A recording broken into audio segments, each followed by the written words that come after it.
psychological study from the National Institute of Mental Health. Just this morning, along with a long-time psychiatrist. The circle of depression is growing wider, broader. 15% of women suffer from this disorder. Affecting over 20 million Americans. Changes that have occurred in the brain. Abnormalities in the neurotransmitters. Is that a chemical imbalance? Got a problem. They've got a drug. 6 million American kids take prescribed medication.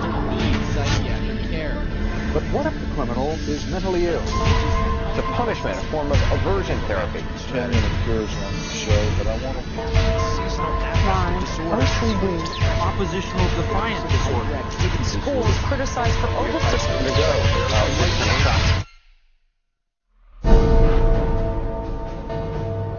Everywhere you look, there it is. Think psychiatry has nothing to do with you? Think again. The whole field of psychiatry has gotten into every facet of your life. They basically believe that everyone is mentally ill. You smoke too much, it's a disease. You're too unhappy, it's a disease. You're too thin, it's a disease. You're too fat, it's a disease. Where are these coming from? These are coming from the minds of psychiatrists that are dreaming these things up, writing papers and getting published with their names on it, creating these new diseases. First he said that I had ADD. Then he said that I was depressed. Then he said I might be bipolar, but I don't have ADD anymore. And he said, you know, I've been noticing you, and I wonder if you have it too. What they decided is that both my husband and my son had a chemical imbalance that needed to be corrected with a chemical balancer. There is not one shred of credible evidence that any respectable scientist would consider valid, demonstrating that anything that psychiatrists call mental illness are brain diseases or biochemical imbalances. It's all fraud. There's no reliability of diagnosis, and there is no science. It's just pseudoscience. It's pretend science. This is one of the most open secrets in all of America in the psychiatric field, that nothing is being done that's legitimate, and they're billing for it. Psychiatrists claim that over 1 billion of the world's population is mentally ill. In the past 30 years, they have prescribed psychiatric medications to 543 million people. And right now, they drug 17 million school children with stimulants and antidepressants. When recently asked about the scientific basis of their profession, those psychiatrists willing to be interviewed offered nothing but excuses. Psychiatric illness is not really illness. How do you evaluate if someone is cured or sick? Cure is certainly something we look forward to. We had no earthly idea how to accomplish. We're not good at causes. We don't know what causes mental illness. But that hasn't stopped them from pronouncing themselves mental health experts and treating people against their will. And the results? This psychiatrist, man who's supposed to work to heal people, has done nothing but destroy this man's life, and in destroying his life, destroying the lives of all of his loved ones. Excuse me. They've damaged and ruined my son, and they've trapped him in a system. The way that they treated him and made him feel like he was worthless. Ryan was being kept dumb and high on Ritalin so that they could make $2,500 per month. He gave me Valium, and I got addicted to it. It wiped out my life. My life has been ruined. My joy has been stolen. She was laying there. She took two gasps of air and died right there in front of me. It is really tragic. It's awful. And it's being done for money. That's why it's being done. Oh, it's got to be in the billions. I don't know the exact number, but it's got to be in the billions. It's just unbelievable. This is so big that it boggles the mind. Take the human tragedy you have just seen and multiply it by the millions. In the past 4 decades, nearly twice as many Americans have died in government psychiatric hospitals than in all U.S. wars since 1776. Insurance companies pay out $69 billion every year for psychiatric services, doubling the cost of medical insurance premiums. And while raking in over $2 trillion annually, psychiatrists cannot point to a single cure. Hard to believe?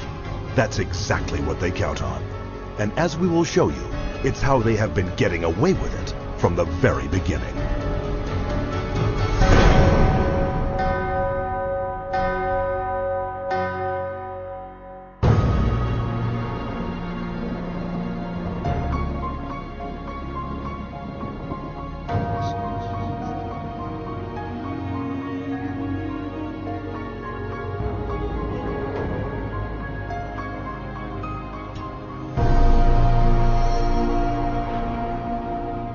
The roots of psychiatry have to do with control, power, and alienation from certain groups of people who were uncomfortable to be around.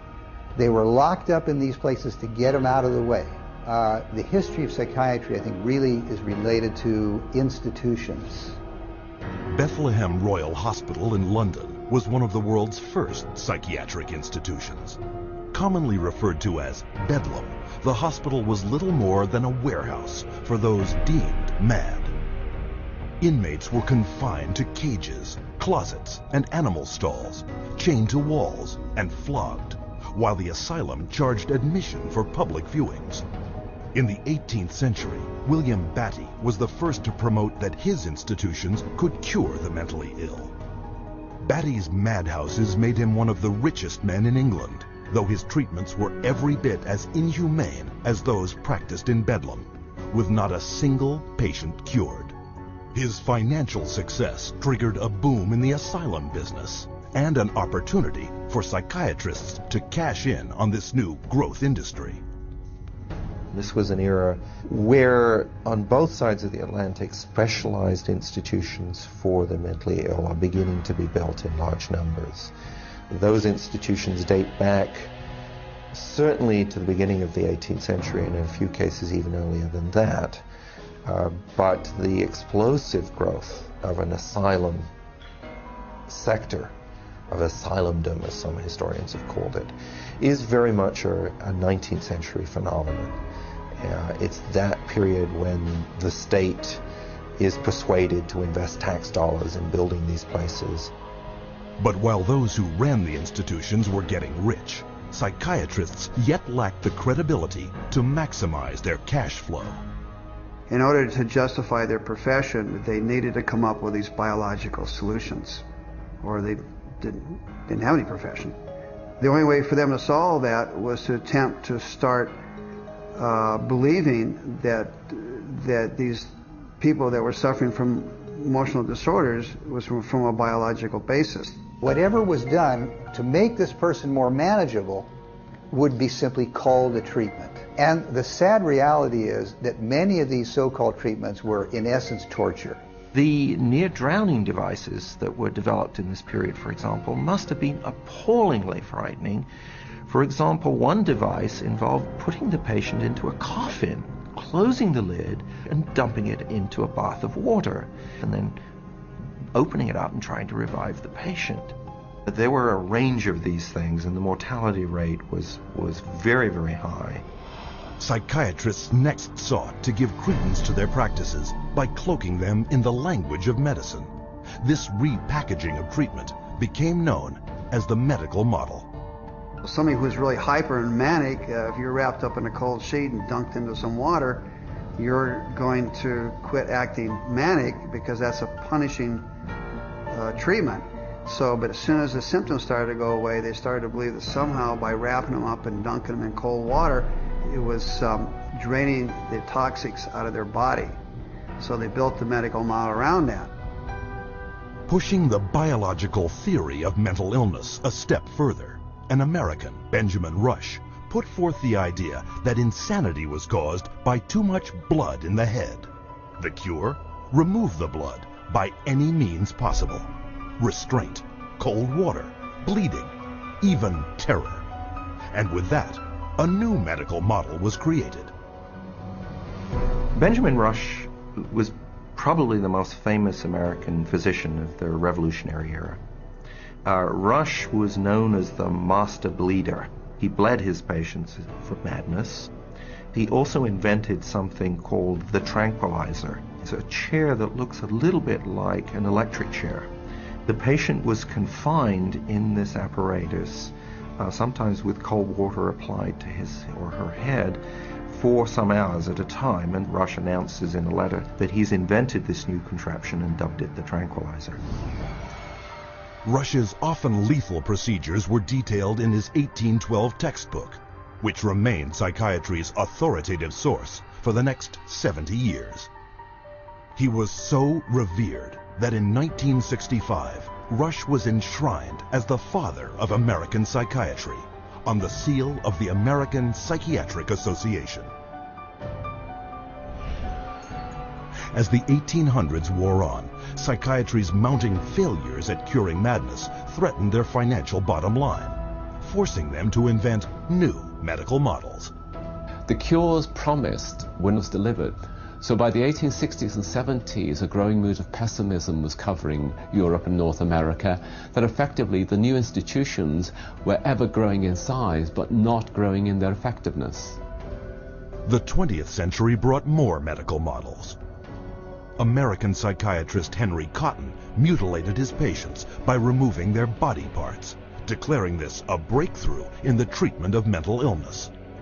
The earliest target was the teeth and then the tonsils and the sinuses, but when patients didn't get better, the enthusiasts for this treatment then started to move down the body and to say, well, obviously patients have swallowed bacteria in their saliva, so stomachs need to go, spleens need to go, colons need to go.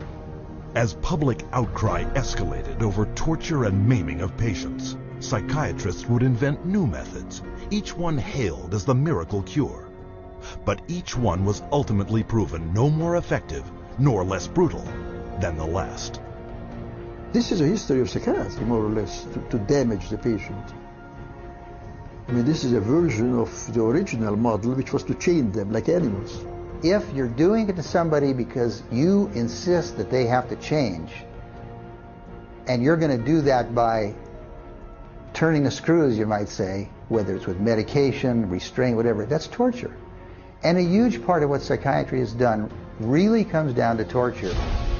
As the 20th century progressed, psychiatry would continue to seek legitimacy by transforming itself into a medical discipline. But they succeeded only in creating more efficient ways of inflicting mental and physical torture and death, a legacy that has carried forward into modern psychiatry, with its most profitable medical model to date, the mass drugging of millions. But to do this, psychiatrists first had to shatter one of mankind's most cherished beliefs, decreeing that people were not what they thought they were.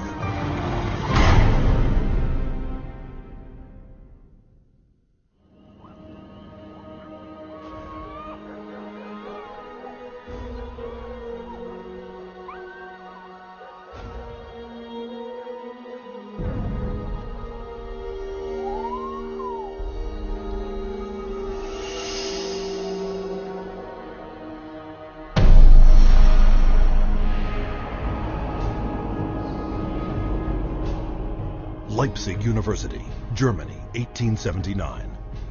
Professor Wilhelm Wundt experiments on the human senses. Wundt declares man's thoughts, personality, and behavior are nothing more than chemical reactions in the brain. Wundt became frustrated with his inability to change behavior because he was dealing with the original, psychology. That's the psyche, that's the soul. He created a new science which was based on man being an animal without a soul, to be trained. Not to be a thinker, but to be trained. Students from around the world gathered to study Wundt's new definition of man as a soulless organism. The spirit of the age was summed up by German philosopher Friedrich Nietzsche. Gott ist tot. Gott bleibt tot. Wir haben ihn umgebracht. Following Wundt's theory, a Russian, Ivan Pavlov, conducted animal experiments seeking methods to modify behavior. Pavlov studied in Wilhelm Wundt's laboratory in Leipzig, Germany, in the late 1800s. And he experimented with dogs, with electrodes and stimulus response, denying privileges to denying rewards. And he noticed that when you brought out some food in front of animals, dogs in particular, that they would begin to salivate. So he'd ring the bell at the same time that he brought the food out, and then eventually, instead of bringing the food out, he just rang the bell, and of course the dogs got all excited. He called that a conditioned reflex. Pavlov's first human subjects were children. He punched holes in their cheeks to collect and measure their saliva. Pavlovian conditioning became one of the major foundations of a lot of behavioral science research in the 20th century. The idea that behavior could be controlled through repetitive conditioning became known as behaviorism. The behaviorists believed that all children are animals and can be trained as animals. This was the view of behaviorists. As a matter of fact, John Watson, the most famous of the behaviorists, says that you have to treat human beings or look at human beings the way you would look at the ox you slaughter.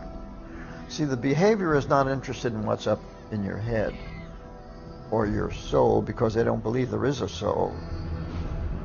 Watson's successor, Harvard psychologist B.F. Skinner, believed all behavior could be manipulated to suit whatever ends the behavioral psychologist was seeking.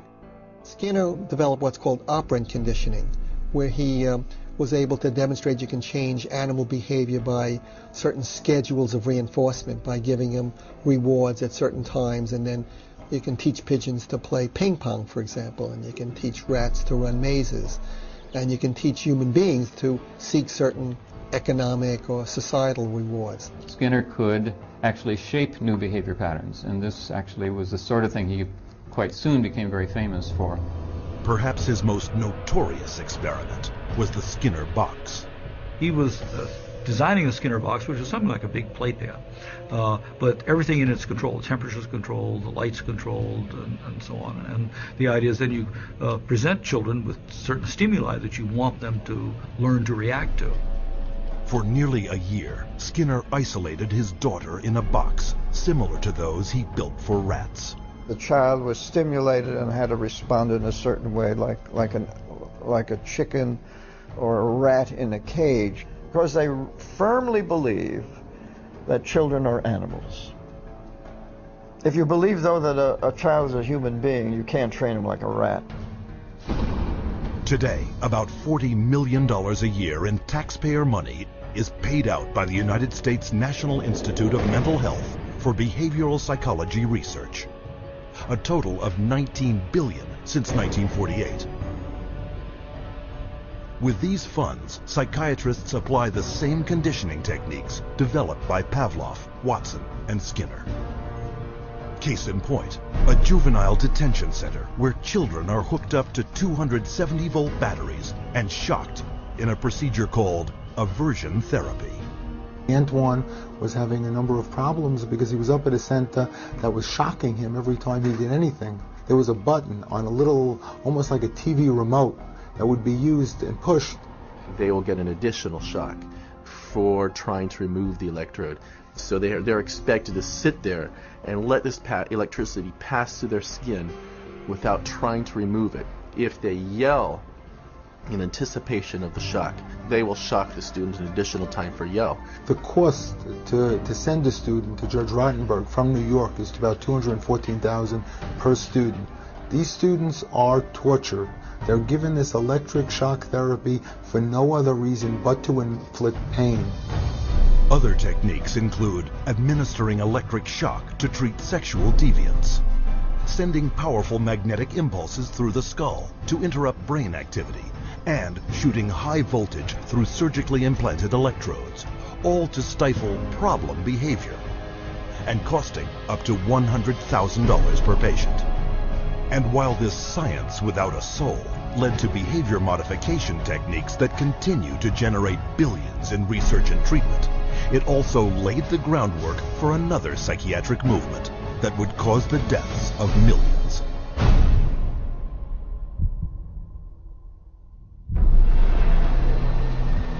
January 1945.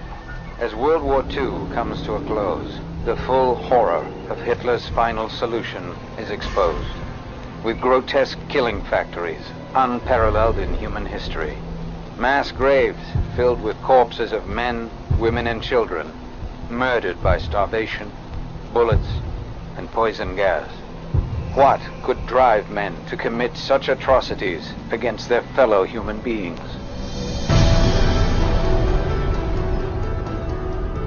The answer is the pseudoscience called eugenics, created and promoted by psychiatrists decades before the Nazis came to power.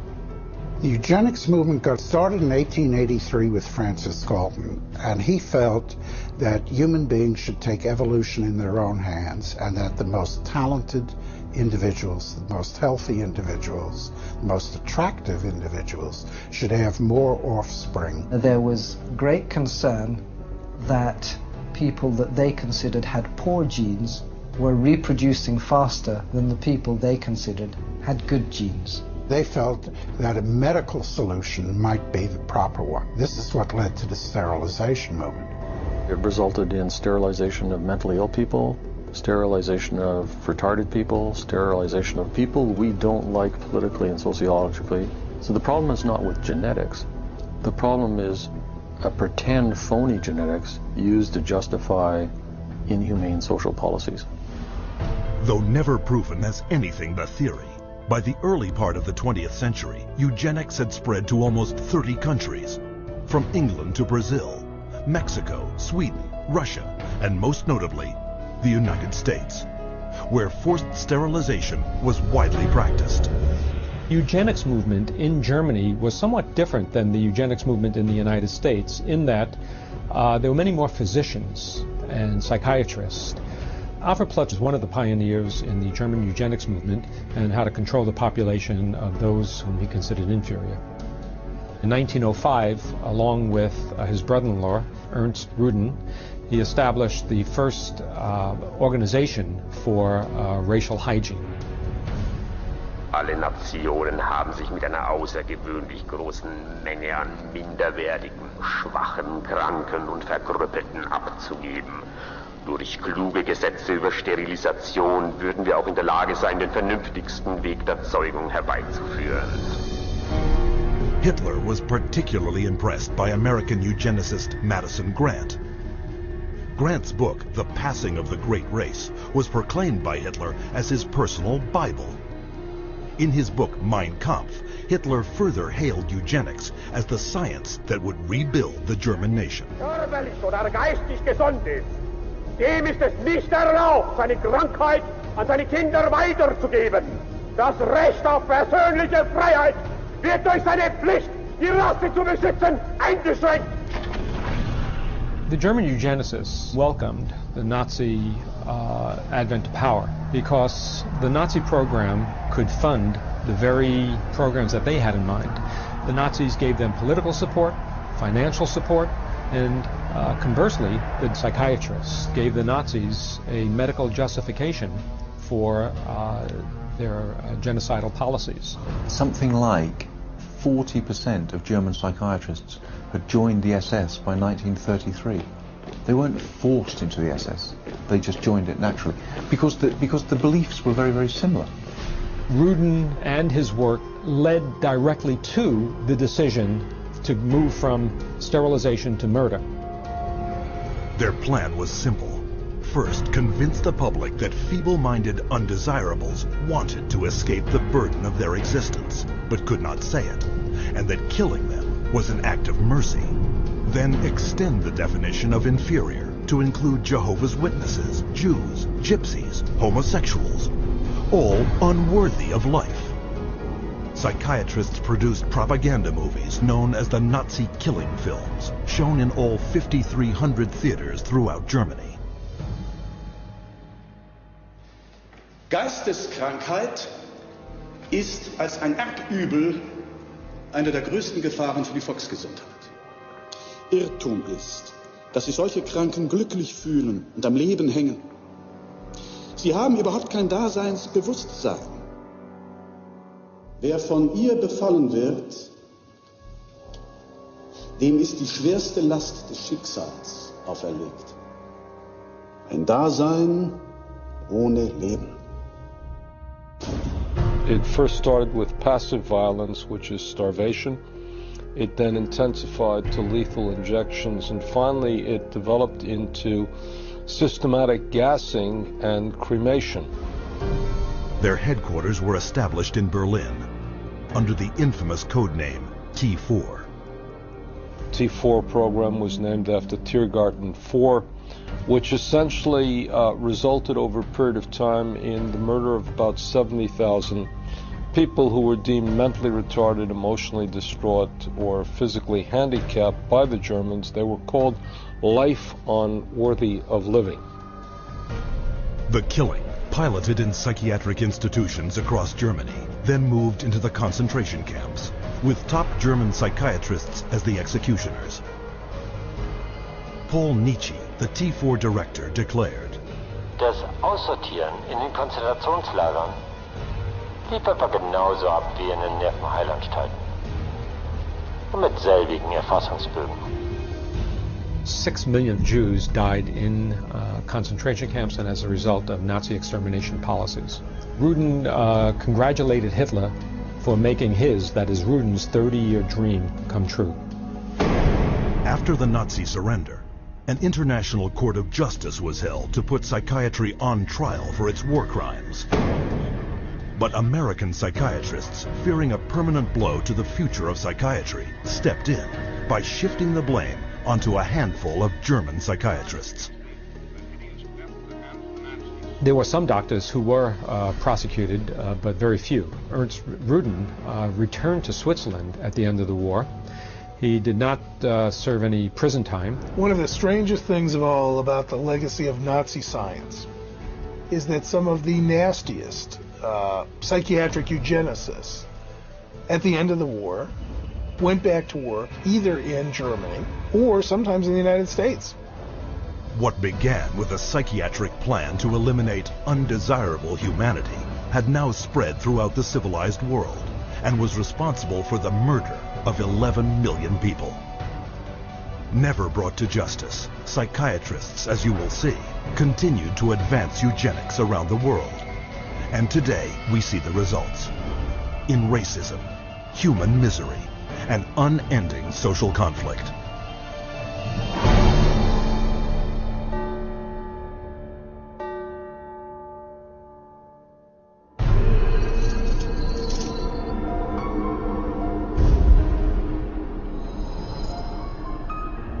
After World War II, a new eugenics was resurrected out of the bones and ashes of the old eugenics.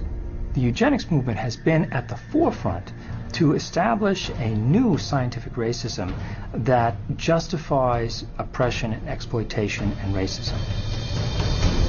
In fact, racism is inseparable from the roots of psychiatry.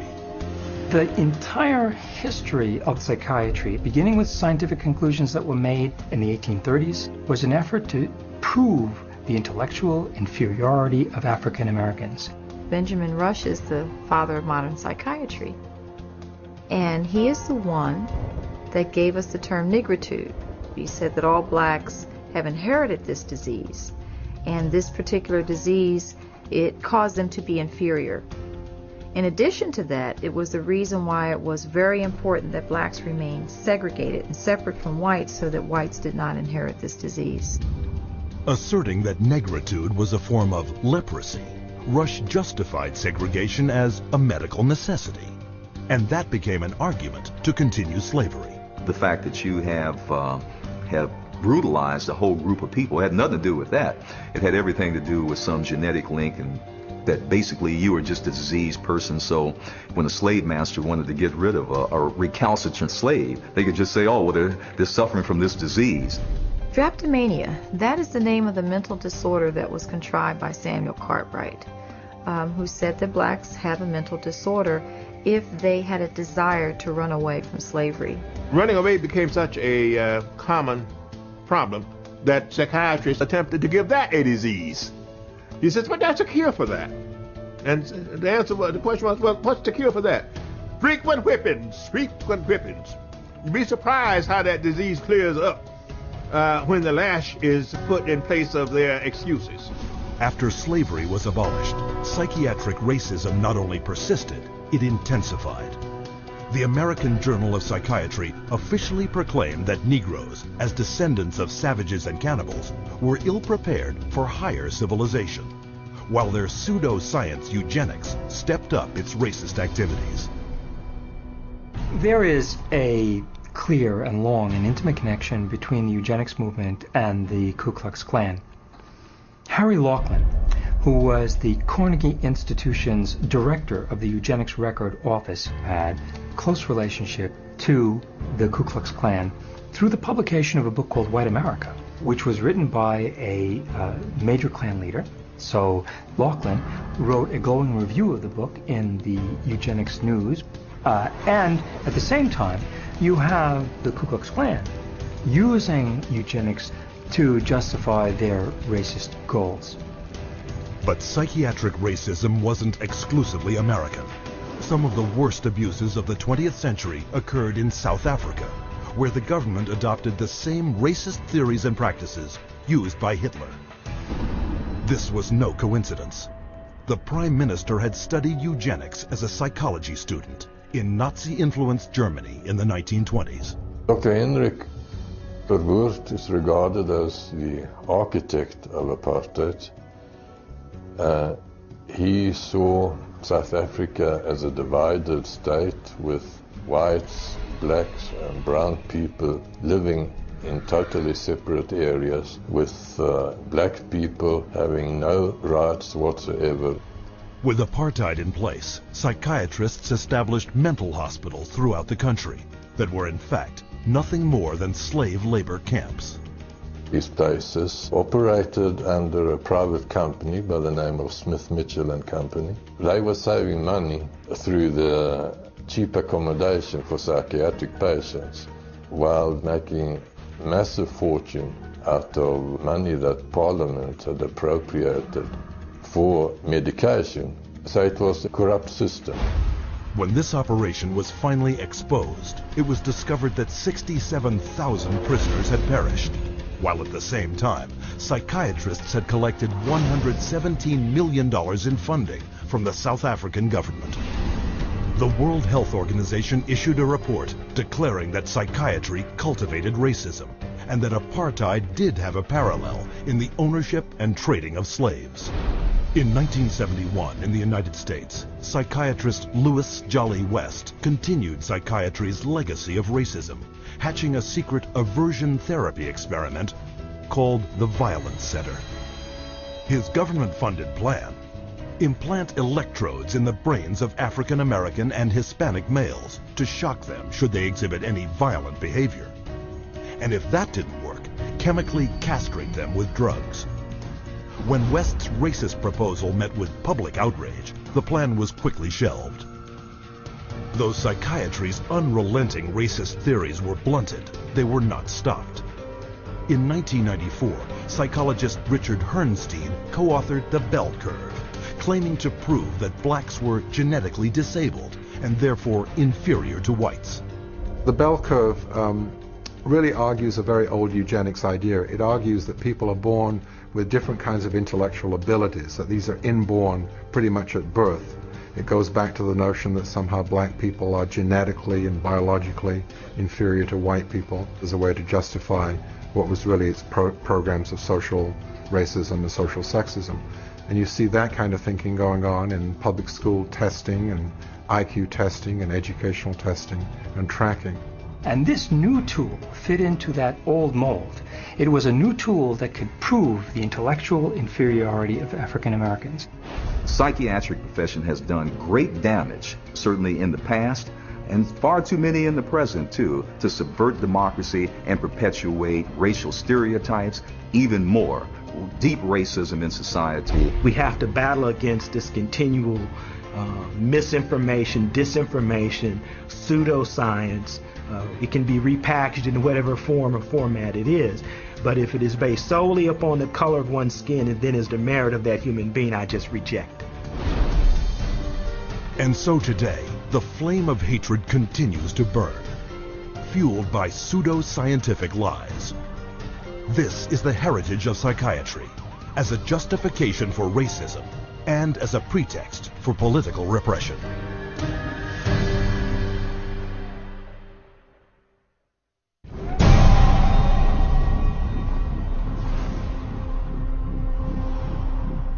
быть верными коммунистическим идеалам, убежденно, с революционной настойчивостью претворять в жизнь ленинский завет, учиться коммунизму, трудиться самоотверженно, по-коммунистически, всей жизнью своей, утверждать на земле дело Ленина, дело партии. Клянемся!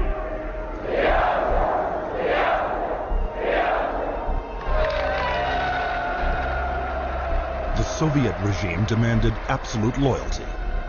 Those who did not toe the party line were considered dissidents and labeled enemies of the state. With no more than a whisper to the secret police, they would vanish into one of these special psychiatric hospitals. Despite the risks, these so-called dissidents put their ideas of freedom into action. Я вел жизнь тайную, конспиративную. Никто не знал, что я это делаю. У меня была маленькая подпольная типография. И я стал делать листовки. While others considered themselves loyal Soviet citizens. Я, например, считал, и то уверенно считал, что я один из лучших советских людей. Когда уже даже меня арестовали и написали особо опасный государственный преступ, я рассмеялся. Я при нем, при этом же самом нынешнем генерале, рассмеялся. Он меня вызывает психиатра на утро. According to Soviet psychiatrists, they all suffered from inflexibility of convictions, a symptom of a new disorder, sluggish schizophrenia. Вот когда добьешься, тогда я заем.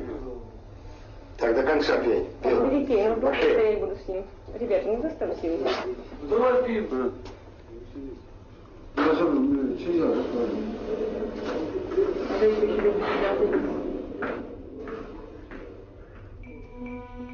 Like their counterparts in other countries, the Soviet psychiatrists prescribed powerful drugs to cure their patients.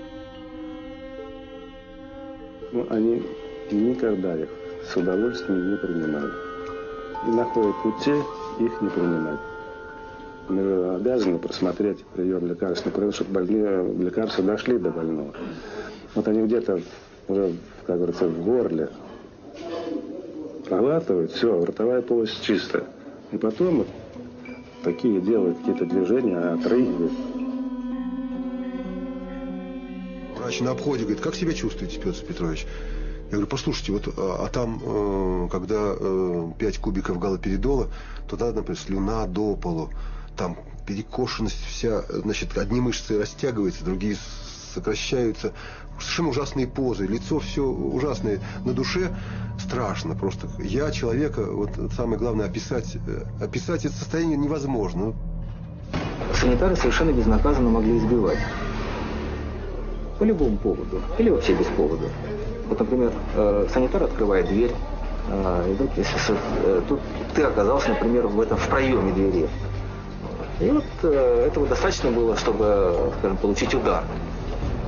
Если больной, скажем, оказывал сопротивление при избиении, то его могли привязать и привязывали, и избивали, и продолжали избивать уже привязанного. Проходит, допустим, год-два, там выписывают убийц, выписывают насильников. Михаил, ты бы лучше убил бы кого-нибудь, мне бы легче было тебя отсюда вытолкнуть. Это было, вот, растало такое чувство безысходности. From 1967 to 1987, the Soviet government arrested over 2 million people who, for political reasons, were diagnosed as mentally sick and were forced to undergo psychiatric treatment. Even today, psychiatry remains the coercive tool of choice for governments throughout the world. What we've learned is that in Gitmo or Guantanamo Bay, that we had teams of healthcare professionals called the biscuit teams, behavioral scientists, psychologists, working with the military to advise them on how far you could push a prisoner. There are abuses that have been documented around the world. We have healthcare professionals who have committed potentially acts of treason within their medical ethics. And there's nobody supervising that. There's nobody making them stand accountable to their medical ethics. But psychiatrists have never reserved physical and mental torture exclusively for political prisoners.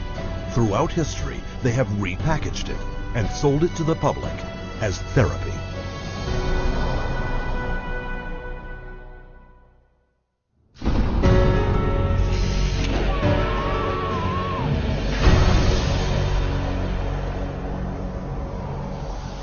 Beginning in the 1920s, psychiatrists embraced a new group of procedures that claimed to work by creating intentional damage to the brain. Manfred Sokal had this notion that he could kill just the bad brain cells, that somehow we have good brain cells, we have bad brain cells. So if you give people enough insulin, you kill those bad brain cells, and if the person survived this epilepsy, they would be better off for it. Despite convulsions that caused severe spinal cord injuries in 40% of the patients, Sokal pointed to their childlike state and declared his treatment a success. Hospitals built insulin wards, and coma therapy became big business. Not to be outdone, Ladislaus von Meduna of Hungary believed he could drive out mental illness by inducing brain-damaging seizures with a drug called metrazole. He noticed his epileptics had no mental health problems, and his mental health patients, his psychiatric patients, seemed to have no epilepsy, and so he thought doing one would obviate the other. The theory was that epilepsy and schizophrenia couldn't coexist in the same brain, and that if epilepsy was induced, that a seizure was caused, it would, quote, drive out the schizophrenia. There's no scientific basis for this whatsoever. Metrazole was fast and lucrative. In a morning, a single psychiatrist could chemically shock 50 patients into a docile and manageable state. By 1939, metrazole was so popular with psychiatrists and staff, it was used in 70% of American hospitals and in almost every other country in the world. The financial success of insulin and metrazole sparked the development of an even more profitable method of inducing brain-damaging convulsions. How is electric shock therapy done? We use these electrodes.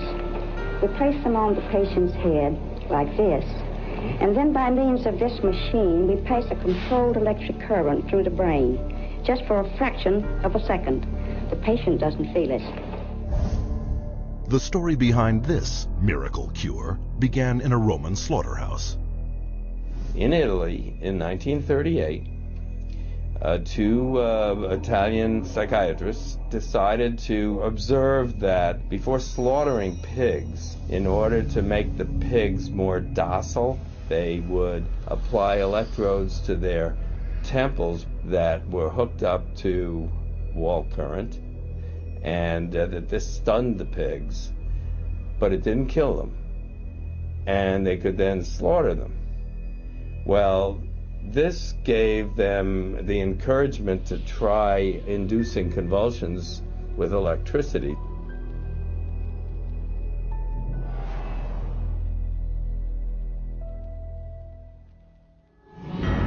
We would see teeth falling out, broken spines, bones knocked out of joint, broken bones, and people even getting internal organ damage from being restrained while they were having these uncontrolled writhing seizures, convulsions. Many patients have been returned to their homes and jobs who might still be here if it were not for this helpful form of treatment.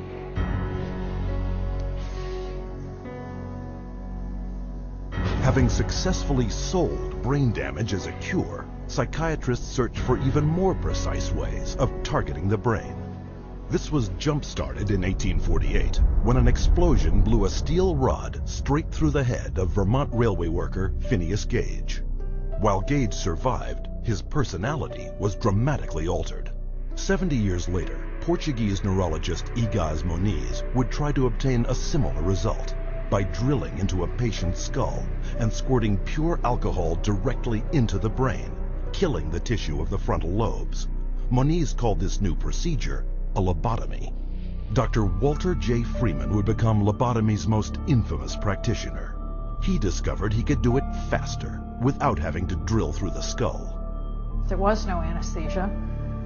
And he would just lift up the eye and stick nothing more than an ice pick right into the brain, right under the orbital bone, and then just rake the thing back and forth until he was satisfied that he had caused enough disruption of brain tissue, and then pull it out. Freeman traveled the country in his lobotomobile, hacking apart his patients' brains on stage, or sometimes right there in the vehicle. And he would pull up and offer lobotomies to people, get referrals from the local doctors, or sometimes people didn't even go through doctors. They'd go right to the lobotomobile, and he would just do the brain-damaging procedure right there.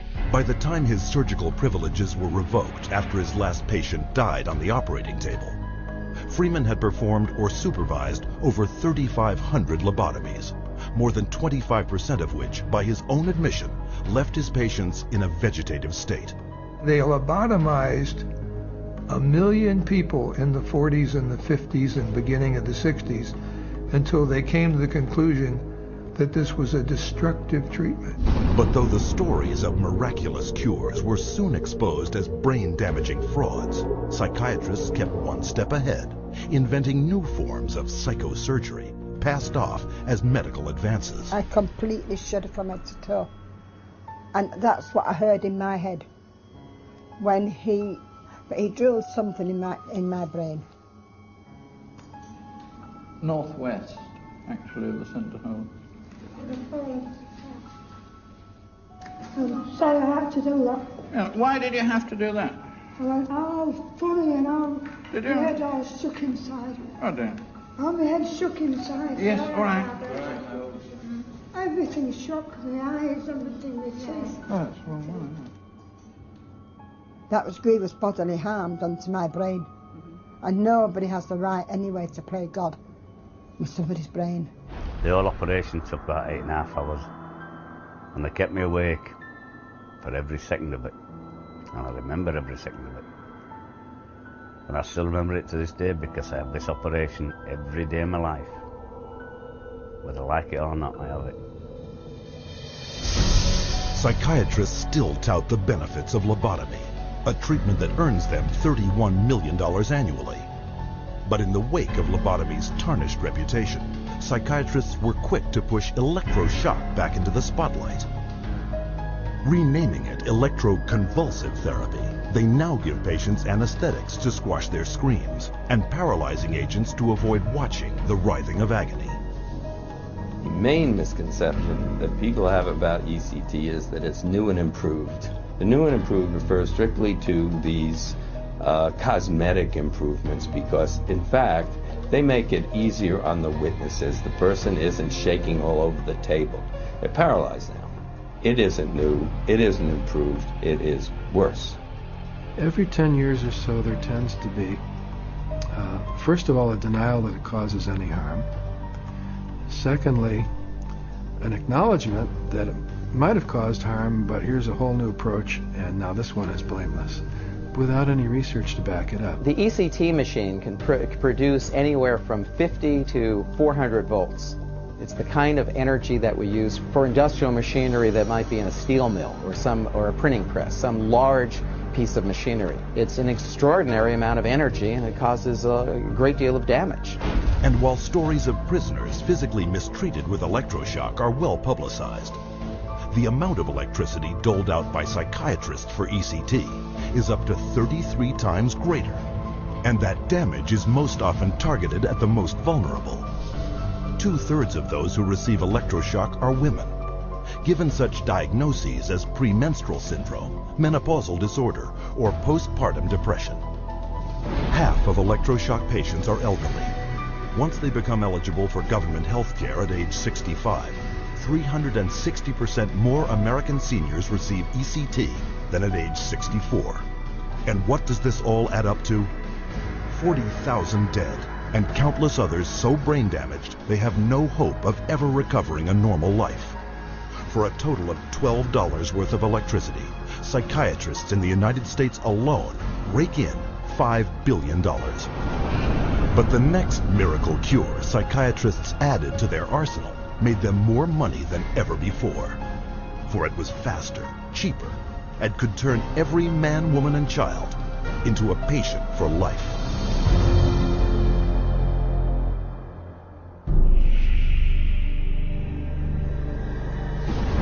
By the early 1950s, psychiatrists discovered their next miracle cure. A chemical originally designed to kill parasites in pigs, their new discovery hindered brain function in much the same way as shoving an ice pick into the eye socket. It was an old treatment in a new disguise.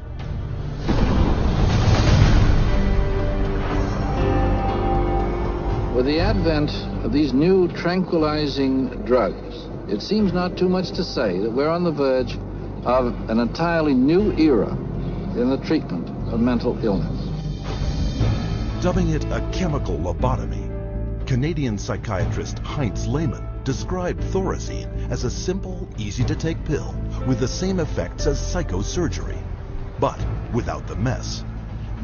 Thorazine provided psychiatry with the entry into mainstream medicine. It had its magic bullet. If I'm a psychiatrist and I have to spend an hour talking to someone in psychotherapy, there's only so much I can charge for that hour. But if I can come in, give you a pill, and send you back out in 15 minutes or 10 minutes, that's a much more efficient use of my time monetarily. What psychiatrists didn't tell the public was that Thorazine caused a crippling neurological condition known as tardive dyskinesia. And that's a neurological syndrome where you have muscle twitches, abnormal jerks, which are uncontrolled, and they either last for a long time or sometimes they're permanent. So that's very clear, very well recognized long-term or permanent brain damage from these medications. Mr. Blount has virtually no signs of his original illness now. The signs that the movements of his mouth are completely side effects of the drugs that he was on for 20 years. Mr. Blount is quite rational. He understands what's going on. And if you're patient, he can carry on a very rational conversation with you. Even when you remove the drug, it may still remain. It means you have caused a permanent disabling of the brain. In the late 50s, you get the first signs of it, people starting to worry about it. But it's not until the late 70s that psychiatrists start warning their patients about it. 20 years. Thorazine's manufacturer, SmithKline French, had good reason to keep a lid on the bad news. In the first year alone, SKF saw a 3,000% return on their original investment. With the public and the press kept in the dark about the severe and disabling side effects, prominent doctors and psychiatrists met in Puerto Rico to lay the groundwork for the expansion of psychiatric drugs far into the future. Psychiatrist Dr. Nathan Klein wrote this in the conference's final report. The present breadth of drug use may be almost trivial when we compare it to the possible number of chemical substances that will be available for the control of selective aspects of man's life in the year 2000. Dr. Klein spearheaded a movement flooding new psychiatric wonder drugs onto the global marketplace, backed by a massive publicity machine, spending hundreds of millions of dollars. Psychiatry was now an industry of drug pushers. By 1970, the American Psychiatric Association was so dependent on drug company money that 30% of its annual budget came from pharmaceutical advertisements in its official journals.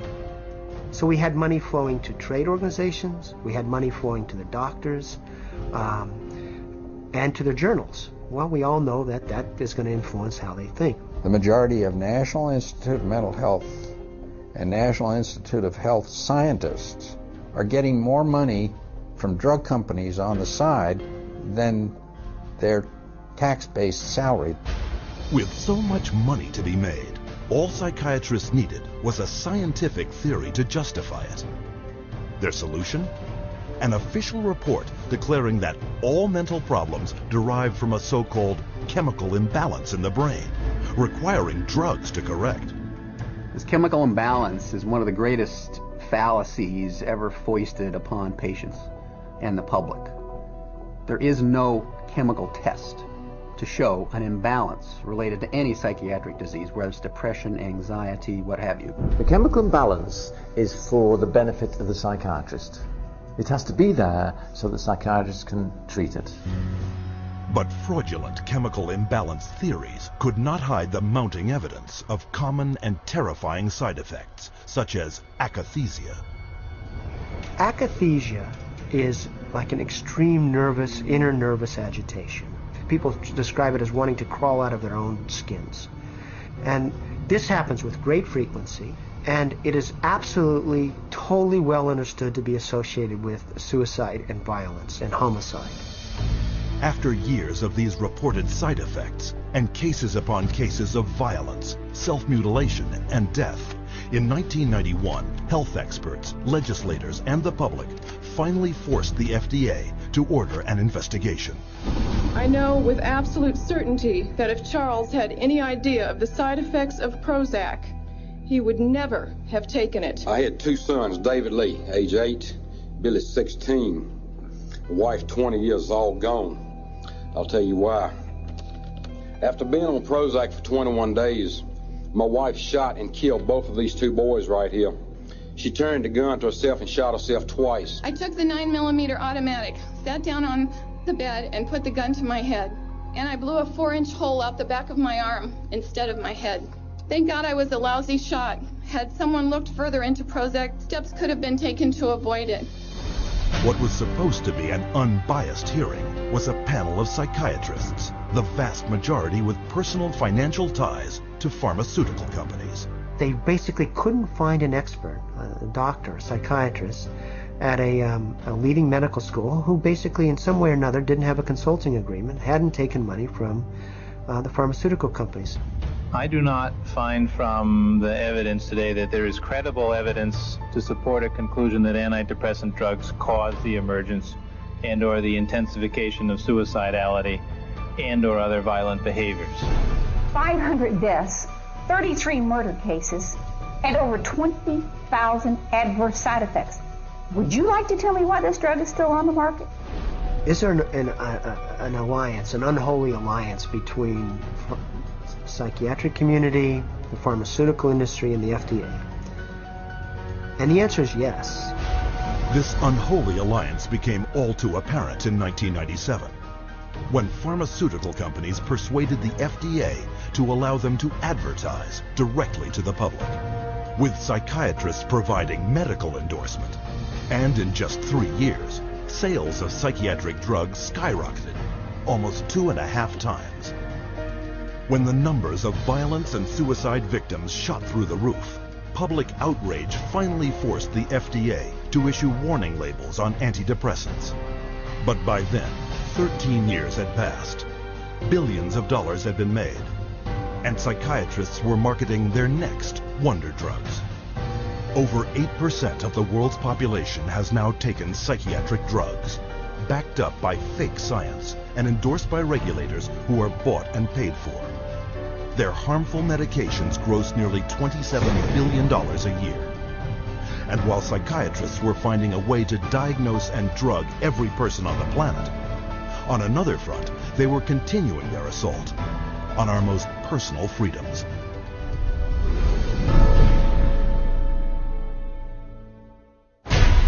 Psychiatrists demand the absolute right to determine what is best for the so-called mentally ill. After all, the mentally ill are crazy and unable to evaluate their own treatment.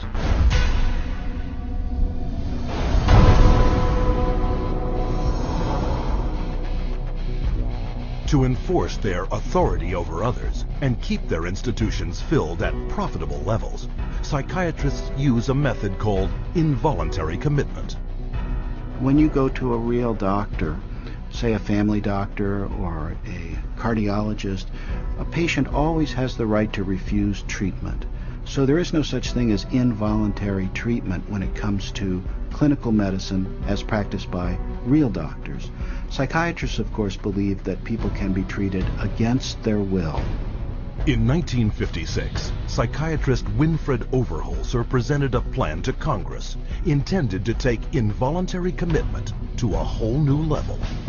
The plan: purchase 1 million acres of Alaskan wilderness, build a huge mental asylum, and change the commitment laws so that anyone could be shipped off with no more than a simple nod from a psychiatrist. The bill sailed through the House of Representatives, but when the public caught wind of the plan, they became enraged, referring to it as Siberia, USA. The bill was quickly struck in the Senate.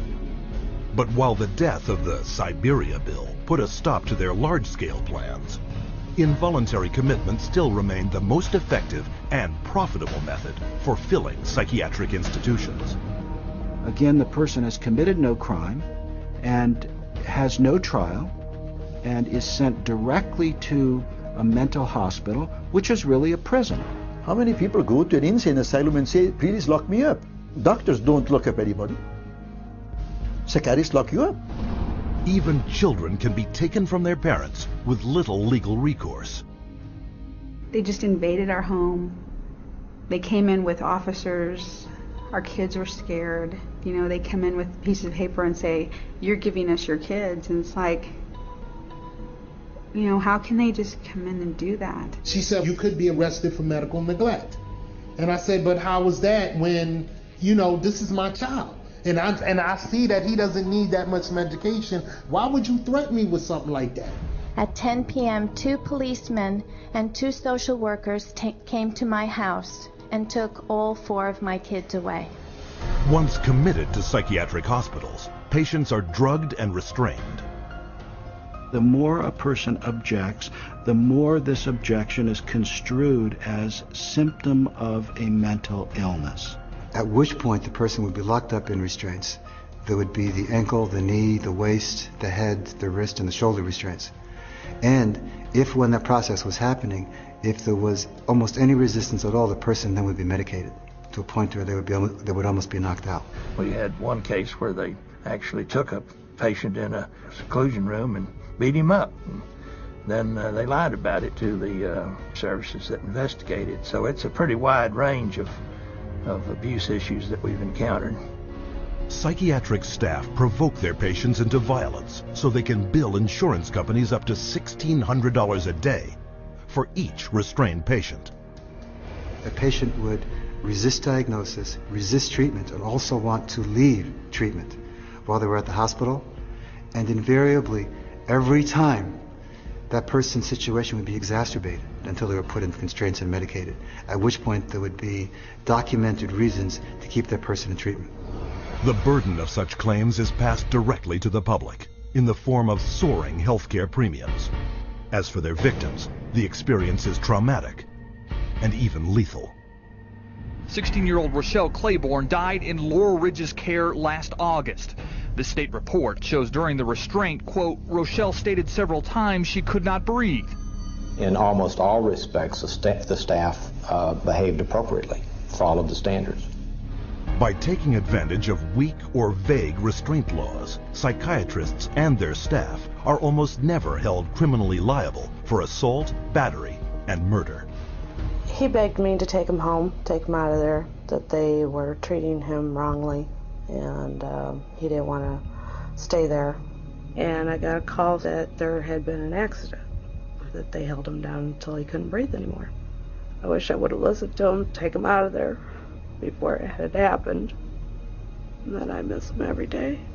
And I wish I could have him back, but I can't. To this day, no one has been charged for the child's murder.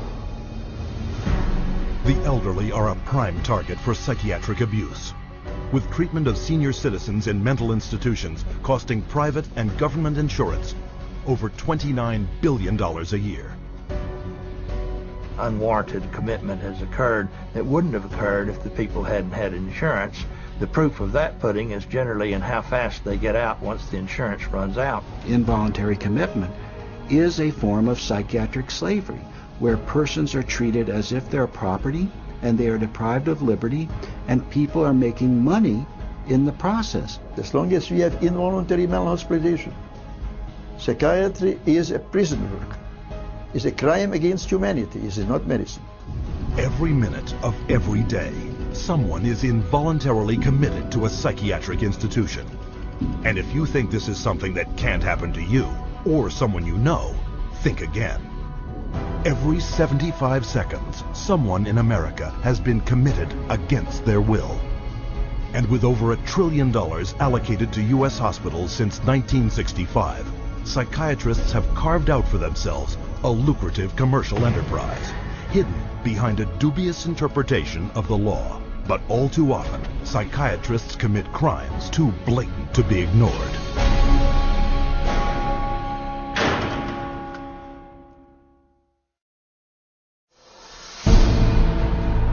The FBI has raided the headquarters of one of the nation's largest operators of psychiatric hospitals. Hundreds complained of overbilling, misdiagnosed conditions, and insurance fraud. Investigators say they found more than 5,000 similar cases in all 50 states. Psychiatrists clearly are getting rich. Psychiatrists traded drugs for sex, filed false insurance claims, and exploited patients sexually. We have uncovered some of the most elaborate, aggressive, creative, deceptive, immoral, and illegal schemes being used to fill empty hospital beds with insured and paying patients.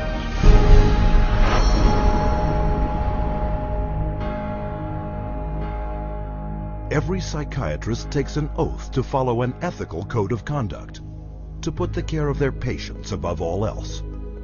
But of all medical disciplines, psychiatry has the worst record of fraud and abuse.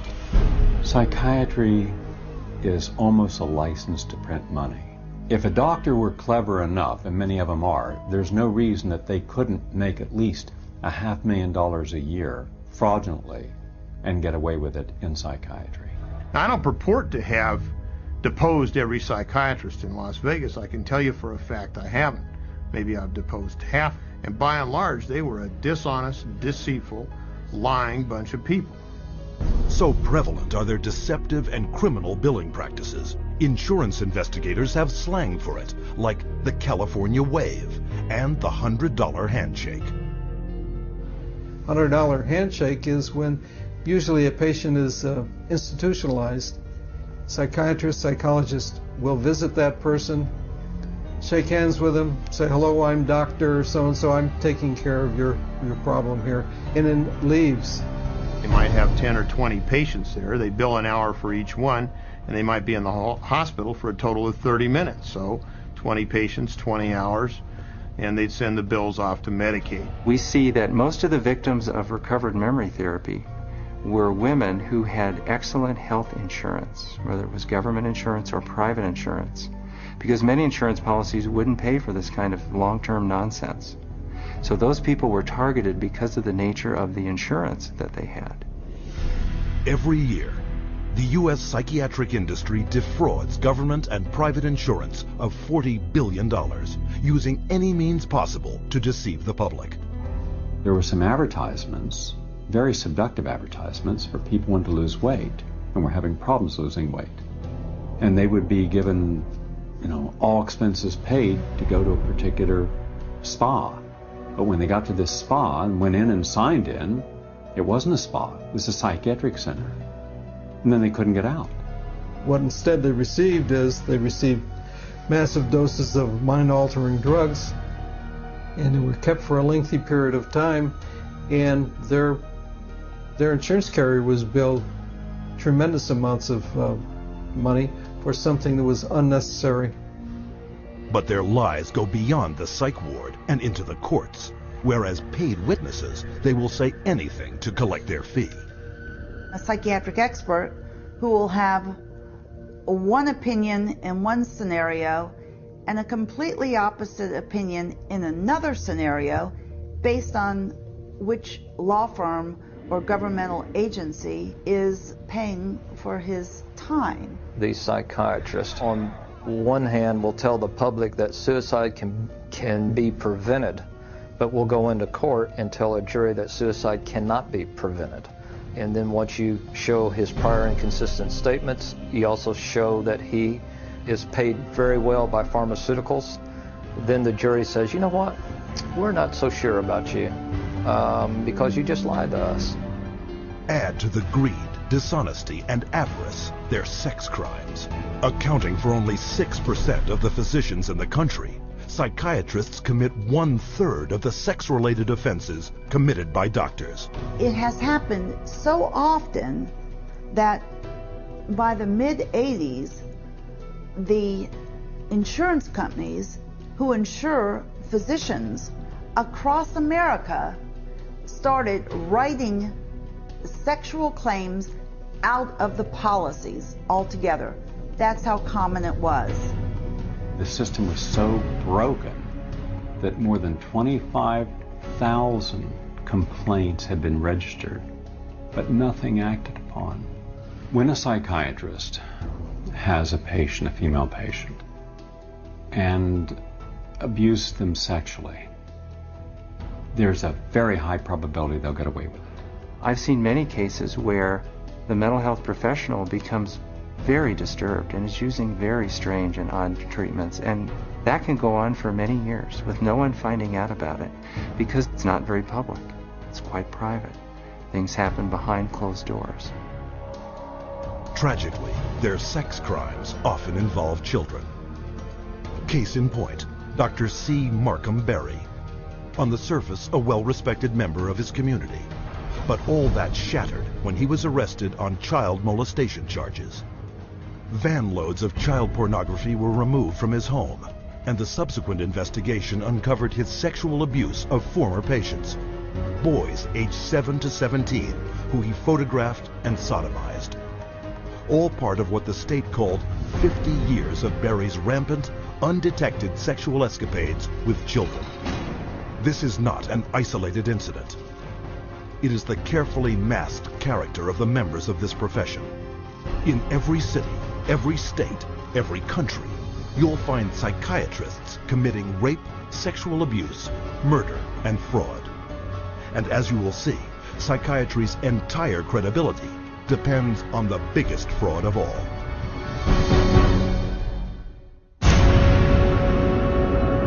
I was diagnosed with a chemical imbalance, manic depression. They diagnosed me with having ADD. He told me I had conduct disorder, ADHD, mild depression, major depression, manic depressive, borderline personality disorder, compulsive disorder, anxiety, depression, and schizophrenia, depression, sleep disorder, identity problem disorder. There's no such thing as mental disorder. A mental disorder is whatever someone says it is, and if the person saying this is a mental disorder has enough power and influence, then people believe, oh, that's a mental disorder. But you can't have power or influence without credibility, so psychiatry manufactures its own. It's based on a grab bag of checklists for disorders that are published in a book called the DSM, which is the Diagnostic and Statistical Manual. There are no statistics in this book, by the way. That just makes it sound more scientific. They create this cluster of disease, and they get together and they vote. Is this a disease? All in favor say aye. It's marketed as a scientifically based document. Now, the American Psychiatric Association, which publishes the DSM, do a lot of work to create an aura of scientific precision around the DSM, but it's not scientifically based. Since the first edition of the DSM, the number of mental disorders voted into psychiatry's diagnostic manual has grown to 374. And with each new disorder, psychiatrists create yet another way to defraud the public. If you have 27 ways to bill in the DSM, that's 27 ways to bill. If you have 300, that's 300 ways to bill. So you can pretty much find anyone walking on the street that could fit into a DSM somehow. When you build insurance companies, you can't say the word. You've got to say a number. And they have numbers for the most ridiculous things. You know, like arguing with your mother or peeing in the bed. Adolescent rebellion disorder is an official psychiatric diagnosis. Arithmetic learning disorder is an official psychiatric diagnosis. General anxiety disorder is a recent diagnosis. For each one, there is a 5-digit code with a decimal point. Now, the implication of that is if I have illness 403.16, that's different in some important and scientifically proven way from someone who has 403.17. And nothing could be further from the truth. Incredibly enough, while presenting the DSM to the world as scientific fact, Psychiatrists freely admit its utter lack of science. We have no diagnostic reliable markers for almost any illness there is in the DSM. What we're testing for in psychiatry, it's hard to say because there's nothing specifically. But as far as a test that's clinically useful, basically we're not there yet. We don't have any laboratory tests that we can use to determine whether somebody does or doesn't have a mental illness. There are no good biological tests for detecting mental illness. There is no test, there's no biopsy you can do. There is no chemical test right now. There are no specific tests to confirm the diagnosis or show the improvement, like any blood tests or any x-rays or anything like that. Oh, in my practice, I don't do any tests. I just speak with people and listen to them, and then I make a decision in what kind of illness. These diagnoses vary as widely as the psychiatrists who make them. In this hidden camera footage, a person visited several different psychiatrists, complaining of the same symptoms. I'm extremely unorganized, and I didn't used to be. It's caused problems in the family. It's caused problems getting, I'm self-employed. You've got ADD, ADHD, hidden depressed, and your depression is bipolar depressed. If you have a brain chemistry disorder, it's probably genetic. You have a lot of the symptoms of depression. So it seems like it is a mixed picture. What that means is like we got some depressive symptoms and some, high symptoms. If you're bipolar, I'll need to give you a mood stabilizer. We don't know. I kind of doubt it. It's considered low-grade bipolar. You are more of the ADD than ADHD. And as far as medications for depression, because I would recommend that you start a medication, which are Prozac, Zoloft, Paxil, Celexa. Usually propylene XR is pretty good. They'll give you some Lexapro in the morning and some Trazodone at night. Lamictal is a better medication for that. It works on your depression also. But the treatment for any bipolar cycling is the same. Lithium, Remeron is another one. Trazodone, Segredol, Depakote, Lexapro, Lamictal, Equatroid, Depakote, Lithium, Ambien. You may need an antidepressant also with your Lamictal. We don't know if I give you a medication if it is going to work or not. To a certain degree, it's trial and error. You never know if it's the right drug. How many people have I cured? Well, there are no real cures right now in psychiatry. I have cured none of my patients. We're always challenged by our lack of knowledge. In fact, we don't know what the causes of mental illness are. Most mental illnesses, we do not know the cause. Of course, it would be nice to know exact reasons of disorders, but maybe in the future. I'm the Director of Research at the American Psychiatric Association. We don't know the etiology of really any of the mental disorders at the present time.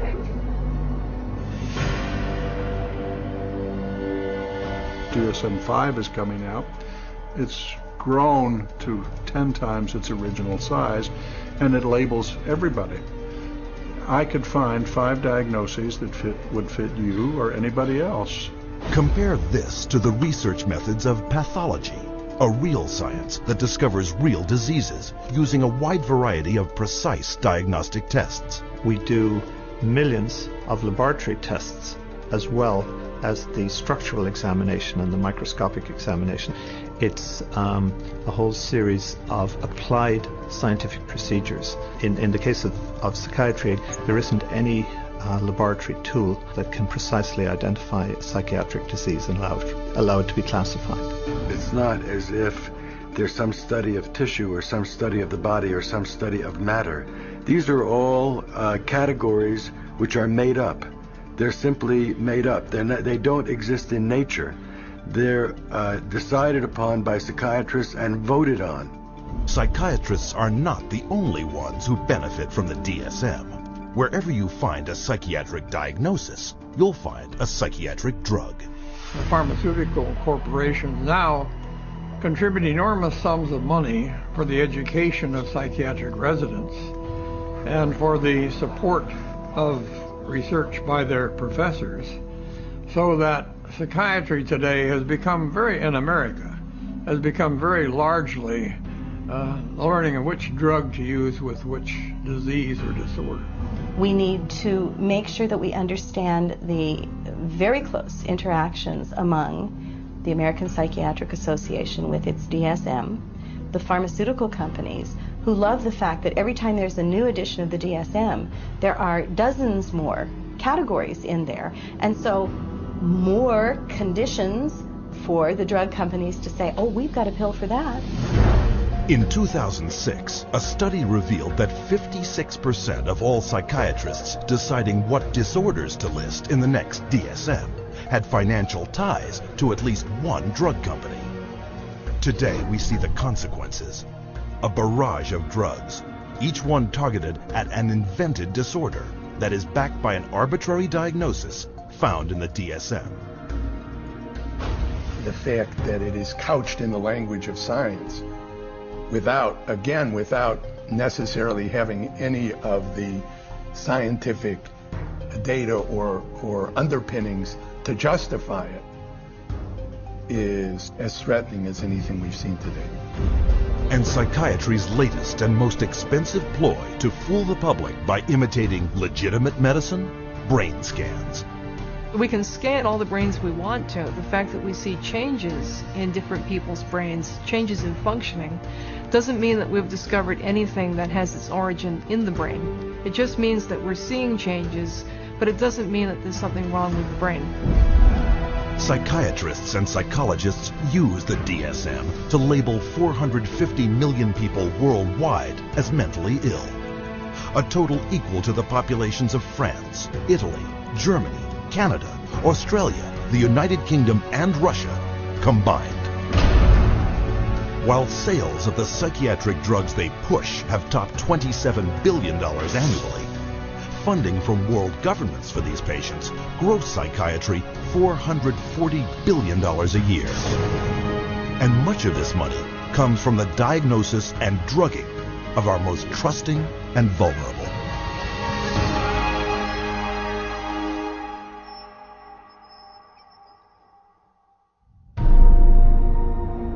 We have swallowed all manner of poisonous certainties fed us by our parents and school teachers. If the race is to be freed from its crippling burden of good and evil, it must be psychiatrists who take the original responsibility.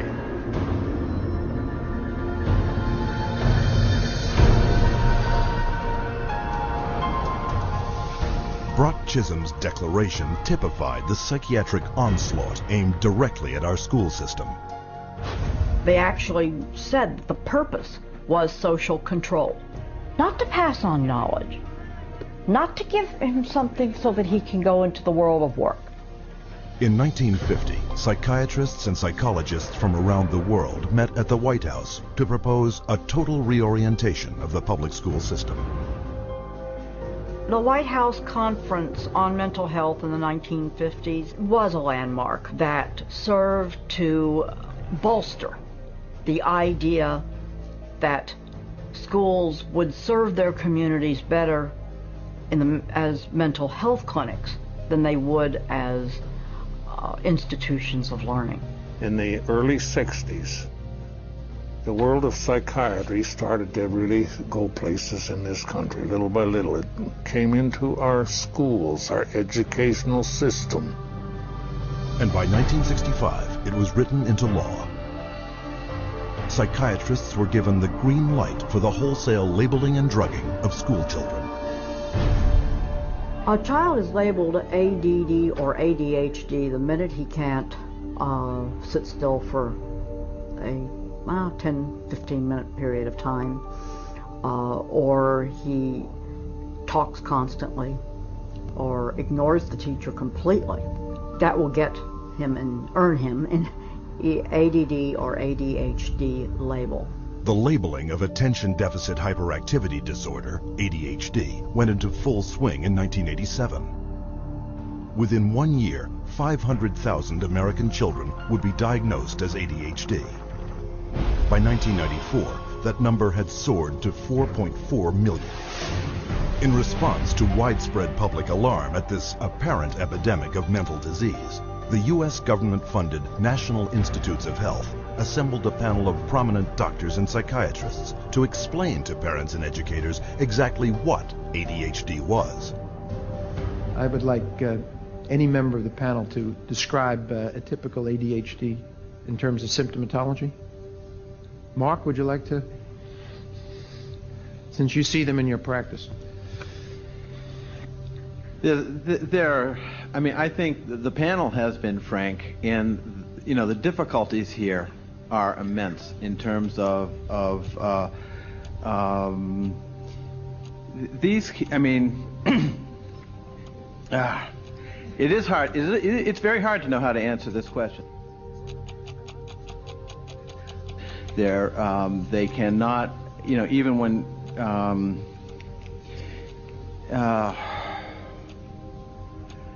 they are as if driven by a motive. There are some good clinical descriptions.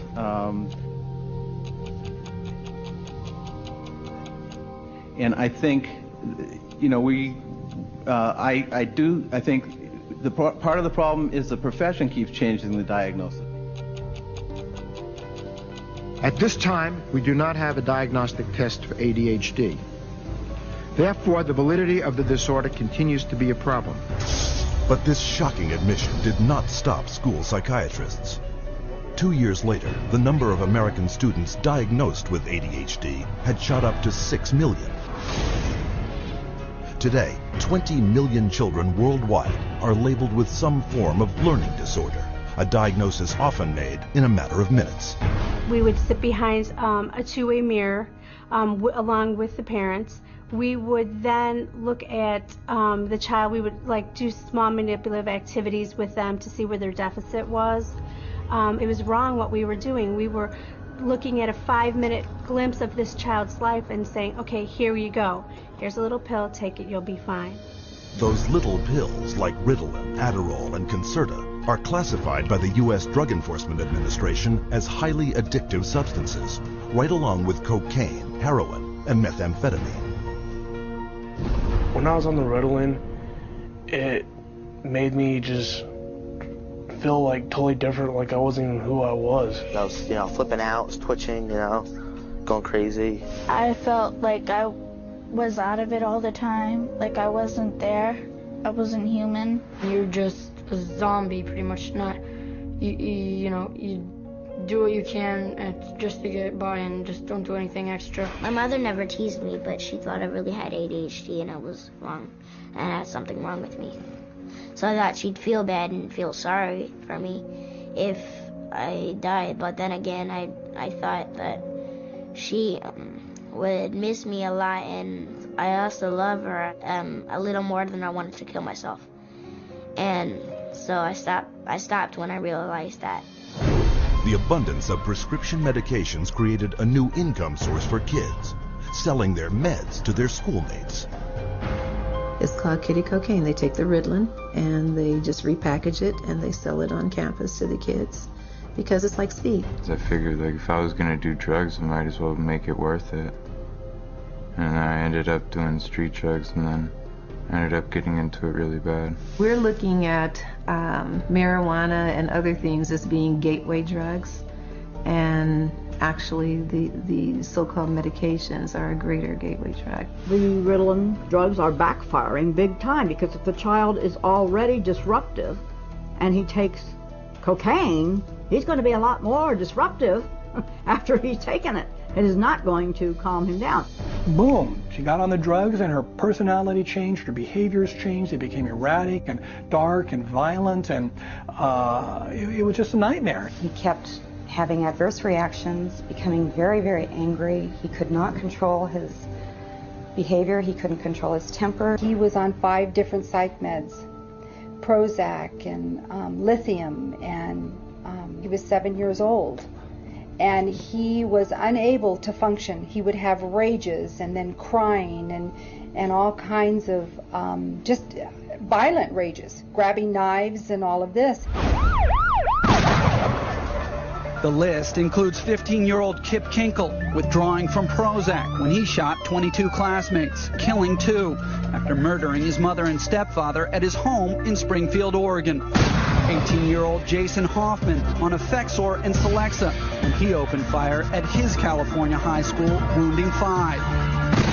15-year-old Sean Cooper on a mix of antidepressants when he shot students in Idaho. And 17-year-old Eric Harris on Luvox when he and partner Dylan Klebold killed 12 classmates and a teacher in the bloodiest school massacre yet, Columbine. And all of this overshadows the very reason children came to school in the first place, to get an education. Since 1970, the United States has fallen from 9th to 28th place in worldwide academic standing. While during that same period, the number of American school children labeled with learning disorders has skyrocketed, and the sales of ADHD drugs have multiplied 32 times. Children don't ask for psychiatric drugs. Children don't ask to be diagnosed. They don't want to be called crazy. So you have to ask the classic Roman question, legal question, cui bono, who benefits?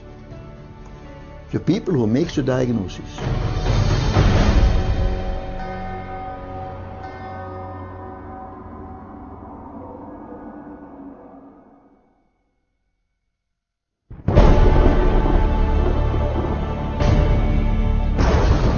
Psychiatry should actually go into government, that politicians should listen to psychiatrists. Psychiatrists should be in every parliament and should direct and monitor political activities.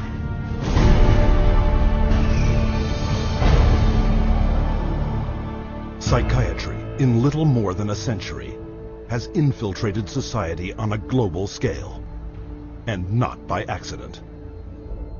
People aren't aware that in 1940, a prominent British psychiatrist, Colonel J.R. Rees, addressed the National Council on Mental Hygiene and set the agenda for psychiatry for the next 60 years. Since then, psychiatrists have been given authority in nearly every sector of our society, with tragic results. We must aim to make it permeate every educational activity in our national life. Public life, politics, and industry should all of them be within our sphere of influence. We have made a useful attack upon a number of professions. The two easiest of them, naturally, are the teaching profession and the church. The most difficult are law and medicine. Rees's colleague, psychiatrist G. Brock Chisholm, co-founder of the World Federation for Mental Health, later expanded upon psychiatry's plans. To achieve world government, it is necessary to remove from the minds of men their individualism, loyalty to family traditions, national patriotism, and religious dogmas. To implement their master plan, American psychiatrists convinced the U.S. Congress that mental illness was a national threat that only they, with vast increases in funding, could solve. And thus began massive U.S. government expenditures for psychiatric research, which have climbed from $1 million a year in 1946 to $1.4 billion today, an increase of more than 139,000%. As psychiatric influence spread across America, it also spread throughout the world. Behind crisis after world crisis, you'll find the handiwork of psychiatry. Example, Serbian psychiatrist Jovan Raskovic, who demanded the ethnic cleansing of Croats and Muslims because of his firm belief in their racial inferiority. The result, Bosnia in the 1990s, where Raskovic's colleague, psychiatrist Radovan Karadzic, and Prime Minister Slobodan Milosevic established Balkan concentration camps, where the mass torture, rape, and murder of the innocent happened once more. One military psychiatrist explained how it was done. C'est très difficile tuer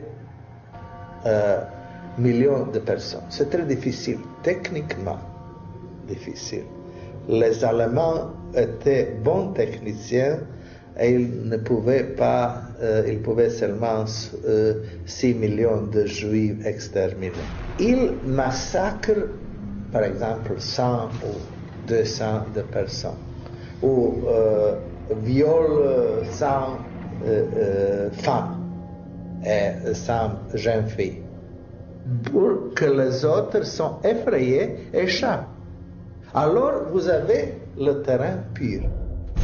With century-old Pavlovian conditioning, coupled with modern-day mind control techniques, psychiatrists and psychologists can turn average men, and even children, into mass murderers. You could train them to use firearms indiscriminately. You could train them to shoot people with very little feeling or thought. You could train them to use abusive and brutalizing procedures in order to obtain information with no hesitancy, with no concern. This is how terrorists are created. In the wake of 9/11, Osama bin Laden was characterized as the mastermind behind the attacks. But the acknowledged brain trust and commander of Al-Qaeda is Ayman al-Zawahiri, educated in psychology and pharmacology at the University of Cairo, and the author of the Al-Qaeda training manual on the use of coercive psychiatry. And orchestrating the terrorist bombings in Madrid, Abu Hafiza, another Al-Qaeda operative, relying on those same techniques to manipulate the minds of men. You can implant memories. Memories are potent sources of motivated behavior. If you implant enough memories of specific kinds, you can shape and change the nature of human thinking and feelings. And it was thought to be a kind of ultimate weapon, because what greater weapon could there be than control of the human mind? You can control minds, and you can move people around, particularly when you control their lives. It's easier to control their minds. When we look at psychiatry and psychology, social control is the primary agenda. And that agenda is being put in place throughout the world right now, using mental health screening campaigns fed to the public under such innocuous sounding names as Teen Screen. The national government is actually encouraging it and wanting to test every single kid in our public school system. All children are put under this kind of a test for psychiatric evaluation, a 10-minute test that tells them absolutely nothing. I predict that upwards of 90% of all the people screened will be diagnosed as having a psychiatric disorder, which means that we'll have an entire generation that will be a perfect profit center. The man behind the Teen Screen program, psychiatrist David Schaefer, consultant to the U.S. Department of Defense. They're not just screening children to have complete control of the 52 million children in school.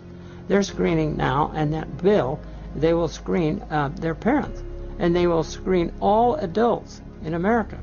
The idea of mass screening for mental illness in the American population, run by a government initiative, is one of the scariest ideas I ever heard of.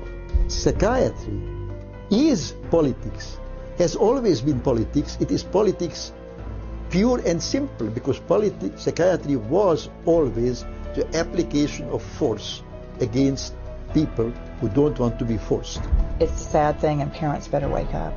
Society better wake up, because we're in serious trouble if they don't.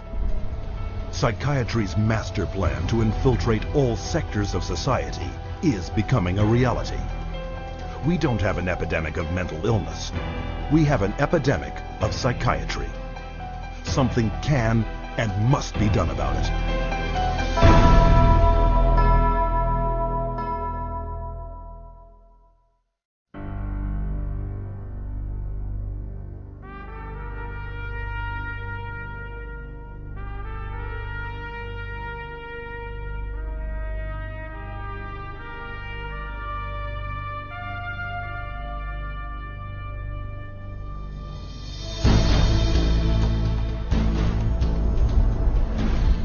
Founded in 1969 by the Church of Scientology, the Citizens Commission on Human Rights investigates and exposes psychiatric violations of human rights. From its international headquarters in Los Angeles, California, CCHR documents psychiatry's invasive and destructive practices and publishes its findings, making them available in some 15 languages. More than 8 million copies have been distributed to healthcare professionals, government officials, educators, and business leaders world over. The headquarters is also the site of the world-renowned exhibit, Psychiatry, an Industry of Death.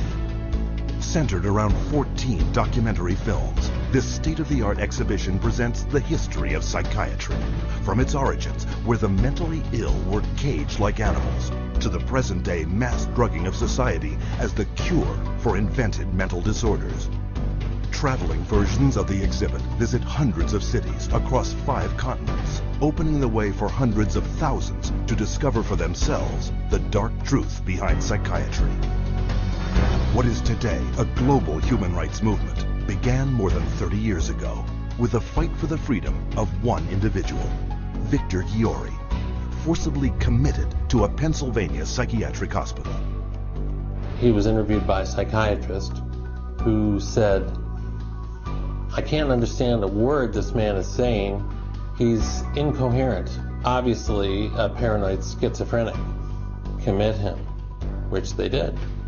Now, he wasn't babbling incoherently, he was speaking Hungarian. We filed a lawsuit against the hospital. In the middle of the case, the doctor, who was the head of the hospital, stands up and he says, "We want nothing more to do with Victor Giori." The release of Victor Giori was the first of thousands of cases throughout the world, helped by CCHR. CCHR challenged involuntary commitment laws throughout the United States and internationally, and what we found was that people were being incarcerated without any legal rights. They had no right to an attorney. They could be drugged, shocked, lobotomized without their consent. Example, Australia, 1977, where CCHR exposed a psychiatric practice called deep sleep treatment. Patients were being knocked unconscious with a cocktail of barbiturates and other psychiatric drugs, and they were being subjected to electroshock treatment daily, sometimes twice daily, without their knowledge. Deep sleep treatment had led to 48 deaths. It was CCHR that investigated it, exposed it, and fought for over a decade until deep sleep treatment was banned. In South Africa, CCHR exposed psychiatric camps where mental patients were kept and brutalized and then farmed out as slave labor. In Italy, CCHR worked with legislators and the media, conducting raids on psychiatric hospitals, the conditions of which were barbaric, and CCHR got them shut down. In Japan, CCHR exposed the financial crimes of psychiatrists and hospitals that were defrauding the government and taxpayers. The guilty were tried, and the hospitals put out of business. And in the United States, CCHR uncovered a billion-dollar fraud in the nation's largest chain of private mental health facilities. 600 federal agents conducted raids across 20 states. Dozens of prosecutions ensued, millions in fines imposed, and the entire chain of corrupt hospitals was bankrupted and permanently closed. And behind every public warning you see today about psychiatric drugs is CCHR. CCHR has documented the side effects of these drugs, has taken evidence to the FDA, has gone to Congress, has obtained congressional hearings.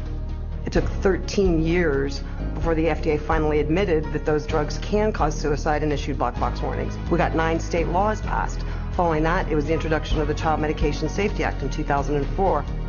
In the last 3 years alone, there have been more than 50 international drug regulatory agency warnings exposing the dangers of psychiatric drugs. History has told us every workable method that could be used to help people who are seriously disturbed, who do need some sort of treatment, has been suppressed and smashed by the vested interests of psychiatry and the pharmaceutical industry. The public's largely been getting their information from the industry that benefits on putting them on psychiatric drugs. It's an advertising campaign. It's not science, it's marketing. CCHR is causing things to change by being champions for a growing number of well-intentioned people who are risking their professional careers to speak up against the abuses of psychiatry. Having that support from a group like this has made a tremendous difference in what I feel personally that I've been able to accomplish. So I think of CCHR as fellow soldiers. I'm unaware of any other organization that does the kind of work that CCHR does, particularly on the scope and the level that they do. CCHR has been very effective at moving the ball down the field. One at a time, one state at a time, one legislator at a time. CCHR has had the resources to be able to teach and have legislators become more aware of what the problem with the psychotropic drugs are. CCHR has researched the issue. When you need the facts, you go to CCHR. Today, CCHR has over 300 chapters in dozens of countries around the world. Wherever and whenever psychiatrists abuse human rights, CCHR takes its message to the streets. From the United States to Japan, and from Canada to the United Kingdom, prominent members of CCHR lead marches to secure the protection and freedom from psychiatric abuse for everyone. It's essential that CCHR does their job and gets the support to do their job, because the extent to which they do, the whole vehicle that's out of control about psychiatry gets to be contained and gets to be eliminated. It scares me to think if this doesn't happen. I've seen up close what it's like, and it scares the daylights out of me. You have 100,000 people electroshocked every year. You have 17 million children worldwide taking mind-altering drugs. You have people being involuntarily committed every 75 seconds, and it's all under the guise of mental health. The only way that you are going to get humane treatment into the mental health system is to take psychiatry and the vested interests out of the picture. And only then will you see people truly obtaining mental health. You have two choices. Either you pretend you knew nothing about it, or you do something about it. With knowledge comes responsibility. That's why we're here. That's why people are joining forces with CCHR. Thousands from every faith and walk of life have already joined. CCHR investigates and exposes psychiatric violations of human rights, and will continue to do so until psychiatry's abusive and coercive practices cease and human rights and dignity are returned to all. Your help is needed. Join us in the fight.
Since 1776. Insurance companies pay out $69 billion every year for psychiatric services, doubling the cost of medical insurance premiums. And while raking in over $2 trillion annually, psychiatrists cannot point to a single cure. Hard to believe? That's exactly what they count on. And as we will show you, it's how they have been getting away with it from the very beginning.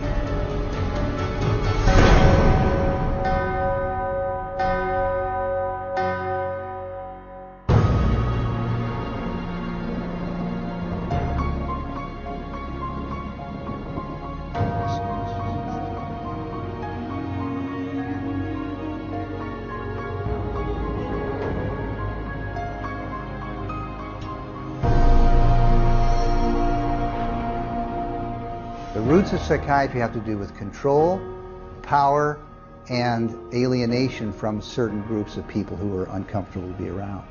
They were locked up in these places to get them out of the way. The history of psychiatry, I think, really is related to institutions. Bethlehem Royal Hospital in London was one of the world's first psychiatric institutions.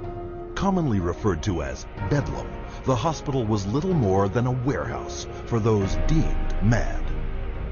Inmates were confined to cages, closets, and animal stalls, chained to walls, and flogged, while the asylum charged admission for public viewings.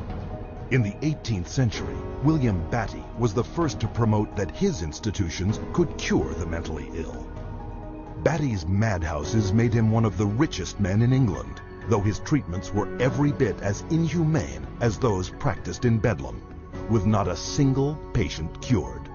His financial success triggered a boom in the asylum business and an opportunity for psychiatrists to cash in on this new growth industry. This was an era where, on both sides of the Atlantic, specialized institutions for the mentally ill are beginning to be built in large numbers. Those institutions date back certainly. A new psychological study from the National Institute of Mental Health. Just this morning, along with his longtime psychiatrist. The circle of depression is growing wider, broader. 15% of women suffer from this disorder. Affecting over 20 million Americans. Changes that have occurred in the brain. Abnormalities in the neurotransmitters. Is that a chemical imbalance? You've got a problem, they've got a drug. 6 million American kids take prescribed medication. Psychiatric care. But what if the criminal is mentally ill? It's a punishment, a form of aversion therapy. 10 minute cures on the show, but I want to Crime, earthly blues, oppositional defiant disorder. schools criticized for over-system.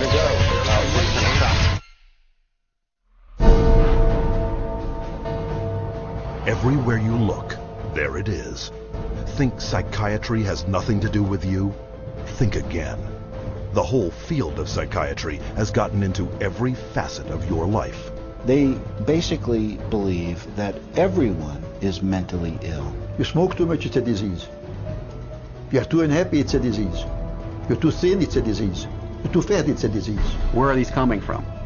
These are coming from the minds of psychiatrists that are dreaming these things up, writing papers and getting published with their names on it, creating these new diseases. First he said that I had ADD. Then he said that I was depressed. Then he said I might be bipolar, but I don't have ADD anymore. And he said, you know, I've been noticing you, and I wonder if you have it too. What they decided is that both my husband and my son had a chemical imbalance that needed to be corrected with a chemical balancer. There is not one shred of credible evidence that any respectable scientist would consider valid, demonstrating that anything that psychiatrists call mental illness are brain diseases or biochemical imbalances. It's all fraud. There's no reliability of diagnosis, and there is no science. It's just pseudoscience. It's pretend science. This is one of the most open secrets in all of America in the psychiatric field, that nothing is being done that's legitimate, and they're billing for it. Psychiatrists claim that over 1 billion of the world's population... To the beginning of the 18th century, and in a few cases even earlier than that. But the explosive growth of an asylum sector, of asylumdom, as some historians have called it, is very much a 19th century phenomenon. It's that period when the state is persuaded to invest tax dollars in building these places. But while those who ran the institutions were getting rich, psychiatrists yet lacked the credibility to maximize their cash flow. In order to justify their profession, they needed to come up with these biological solutions, or they didn't have any profession. The only way for them to solve that was to attempt to start believing that these people that were suffering from emotional disorders was from a biological basis. Whatever was done to make this person more manageable would be simply called a treatment. And the sad reality is that many of these so-called treatments were, in essence, torture. The near-drowning devices that were developed in this period, for example, must have been appallingly frightening.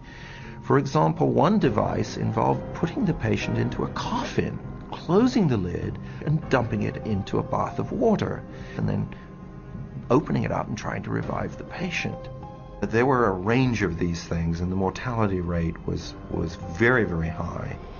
Psychiatrists next sought to give credence to their practices by cloaking them in the language of medicine.